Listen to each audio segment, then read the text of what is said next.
মণ্ডপের ভেতরের দিকে কিন্তু চারিদিকে টিনের ইনস্টলেশনের কাজ রেডি হচ্ছে, আর একটা গোলাকৃতি রডের কাজ করা হয়েছে, দারুণ লাগছে দেখতে।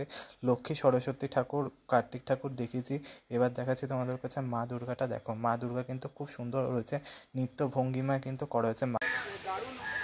গুড আফটারনুন এভরিওয়ান, তোমরা সবাই কেমন আছো? আশা করছি ভালো আছো। আমি তো দারুণ আর বিন্দাস আছি, আর তোমাদের ভালো রাখতে নিয়ে চলে এসেছি হচ্ছে কিন্তু আরও একটা নতুন ভিডিও নিয়ে, যা তোমরা টাইটেলের সামনে দেখে কিন্তু অলরেডি বুঝতে পেরেই গিয়েছো।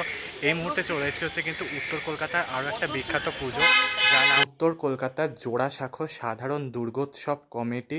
তাদের এবছর কিন্তু ৮৮তম বর্ষে শারদীয়া দুর্গাপুজো হতে চলেছে, আর ৮৮তম বর্ষে তাদের এবছরের থিম হচ্ছে কিন্তু প্রবাহিনী।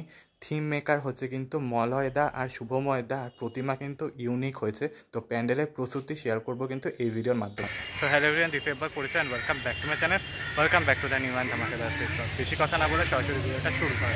So let's get started. চলে আসলাম হচ্ছে জোড়াসাঁকো সাধারণ দুর্গোৎসব কমিটি, ৮৮তম বর্ষ, তাদের শারদীয়া দুর্গাপুজো, থিম প্রবাহিনী, পরিকল্পনায় রয়েছে মলয়দা আর শুভময়দা। এইবারে তোমাদের লোকেশানটা জানিয়ে দিই, এটা সোজা চলে যাচ্ছে হচ্ছে কিন্তু গিরিশ পার্ক মেট্রো স্টেশনটা, সেই গিরিশ পার্ক মেট্রো স্টেশন কাছে রয়েছে। আর এটা চলে যাচ্ছে হচ্ছে কিন্তু বড়বাজার স্টেশনের দিকটাতে। বড়বাজার থেকে কিন্তু দূরত্ব মাত্র 1.2 কিলোমিটার, আর গিরিশ পার্ক মেট্রো স্টেশন বা গিরিশ পার্কের মোড় থেকে কিন্তু 400-500 মিটার। আর এই রয়েছে হচ্ছে তার মাঝখানে হচ্ছে জোড়াসাঁকো সাধারণ দুর্গোৎসব কমিটির দুর্গাপুজো, দেখতে পাচ্ছ। ওকে ফ্রেন্ডস, তো তোমাদের লোকেশান কিন্তু শেয়ার করে দিলাম। চলে আসলাম হচ্ছে জোড়াসাঁকো সাধারণ দুর্গোৎসব কমিটির সামনে দাঁড়িয়ে রয়েছি। তাদের এই বছরের থিম যেটা তোমাদের বললাম, প্রবাহিনী, মলয়দা, শুভময়দা দুজনেই রয়েছে।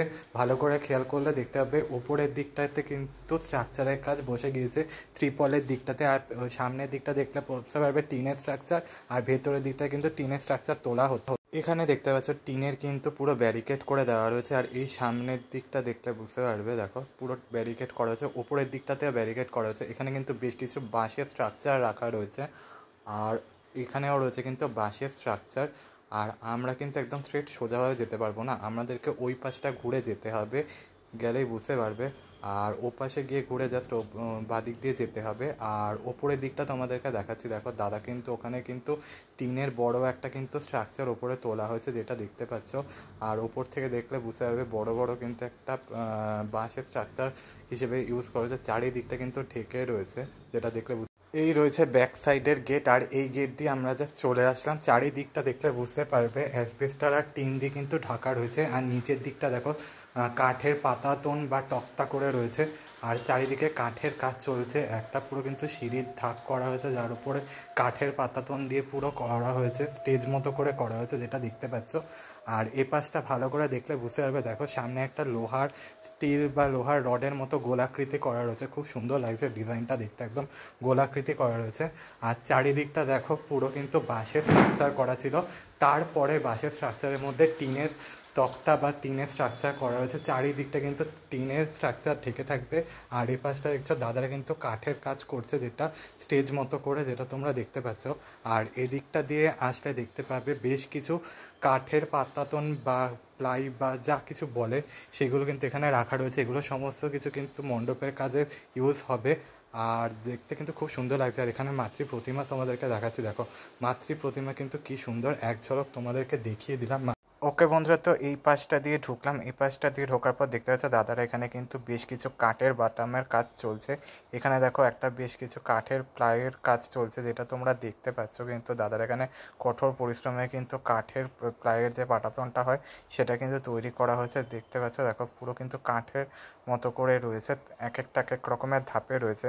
আর এখানে দেখো একটা কিন্তু লোহার রড দিয়ে খুব সুন্দর একটা গোলাকৃতি করা হয়েছে। আর এই জায়গাটা দেখো চারিদিকে কিন্তু টিনের ইনস্টলেশনের কাজ চলছে, চারিদিকে কিন্তু ইনস্টলেশনের কাজ করা হয়েছে টিনের দিকটাতে।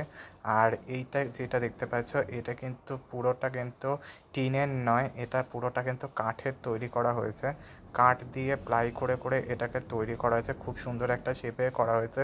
নিচের দিকটা দেখলে বুঝতে পারবে কিন্তু টিনের কাজ রয়েছে, এই যে নিচের দিকটা পুরো টিনের কাজ রয়েছে, নিচের দিকেরটা কিন্তু টিনের কাজ করা হবে। আর চারিদিকটা কিন্তু খুব সুন্দরভাবে করা হচ্ছে। আমি আস্তে আস্তে প্রতিমার দিকটায় চলে যাব, দেখলে বুঝতে পারবে। দেখো এই হচ্ছে মাতৃ প্রতিমা, অভূতপূর্ব সুন্দর কিন্তু মাতৃ প্রতিমা, চারিদিকে কিন্তু কাঠের কাজ চলছে। আর এই জায়গাটা দেখো পুরো কিন্তু কাঠের দিয়ে কিন্তু একটা স্তম্ভ করা হয়েছে, দেখছো দেখো পুরো সেটা কিন্তু পুরোটা কিন্তু কাঠের দিয়ে স্তম্ভ করা হয়েছে। সামনে রয়েছে কিন্তু অসাধারণ মাতৃ প্রতিমা, তার উপরে যেটা দেখতে পাচ্ছ সেটাও কিন্তু কাঠের একটা স্তম্ভ দিয়ে ছাউনি করা হয়েছে। উপরের দিকটা দেখলে বুঝতে পারবে, দেখো 4খানা স্তম্ভ করা হয়েছে, তার উপরে ছাউনি দেওয়া হয়েছে, ভীষণ সুন্দর দেখতে লাগছে। কিন্তু ওই পোর্শন জায়গাটা মায়ের যেখানে স্থাপিত হচ্ছে সেই জায়গাটার মধ্যে কিন্তু অপূর্ব সুন্দরভাবে কিন্তু কাজ করা যায়, যা দেখতে খুব ভালো লাগে। আমি চলে আসলাম হচ্ছে একদম মাতৃ প্রতিমার সামনের দিকটাতে। দেখো এখানে গণেশ ঠাকুর রয়েছে, সরস্বতী ঠাকুর রয়েছে, লক্ষ্মী ঠাকুর রয়েছে, একটু নিচের দিকটায় কিন্তু রয়েছে কিন্তু কার্তিক ঠাকুর, যেটা দেখতে পাচ্ছ অপূর্ব সুন্দর কিন্তু পোর্শনে কিন্তু করা হয়েছে মাতৃ প্রতিমা, যেটা তোমরা দেখলে বুঝতে পারছো। দেখো খুব সুন্দর কিন্তু মাতৃ প্রতিমার কাজ হয়েছে।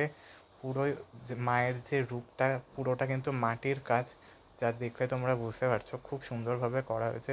চারিদিকে কিন্তু খুব সুন্দরভাবে করা হয়েছে। আর এই রয়েছে মায়ের দিকটাতে, মাকে দেখলে বুঝতে পারবে একটা নৃত্য ভঙ্গিমায় রয়েছে কিন্তু মায়ের। তোমাদেরকে লক্ষ্মী সরস্বতী আর কার্তিক ঠাকুর দেখানোর পর, গণেশ ঠাকুর দেখানোর পর এখন চলে এসেছি কিন্তু হচ্ছে মায়ের দিকটাতে। দেখলে বুঝতে পারবে মাকে কিন্তু এখানে খুব সুন্দর লাগছে, একটা নৃত্য ভঙ্গিমায় বা ভরতনাট্যম বা অন্য কোনো একটা ডান্স বা নৃত্যশিল্পীর ভঙ্গিমায় কিন্তু মা রয়েছে, যেটা দেখতে পাচ্ছ। মাকে কিন্তু এখানে লাল রঙের সাদা পাড়ের একটা শাড়ি পরানো হয়েছে, খুব সুন্দর দেখতে লাগছে কিন্তু মাকে দেখতে। ঠিক তার নিচের দিকটা দেখলে বুঝতে পারবে, নিচের দিকে রয়েছে মহিষাসুর। দেখো মহিষাসুর এখানে কিন্তু প্রাণ ভিক্ষা চাইছে মায়ের কাছ থেকে। এটা কিন্তু একটা অন্য রকমভাবে করা হয়েছে, যা দেখতে কিন্তু ভীষণ ভালো লাগছে, অপূর্ব সুন্দর মাতৃ। ওকে বন্ধুরা, তো তোমাদেরকে দেখিয়ে দিই জোড়াসাঁকো সাধারণ দুর্গোৎসব তাদের এবছরের মণ্ডপের প্রিপারেশান কেমন লাগলো। ভিডিওটা এইটুকুই রাখলাম, বেশি আর অন করলাম না। ভালো লাগলে লাইক শেয়ার সাবস্ক্রাইব করতে ভুলো না, পাশে থাকা নোটিফিকেশান বেলটা অন করে রেখো। কমেন্টসের মাধ্যমে জানিও কেমন লাগলো সিমলা সমিতি প্যান্ডেলের প্রিপারেশান করবো। ততক্ষণের জন্য টাটা, ভালো থেকে সেফ থাকবে, টাটা।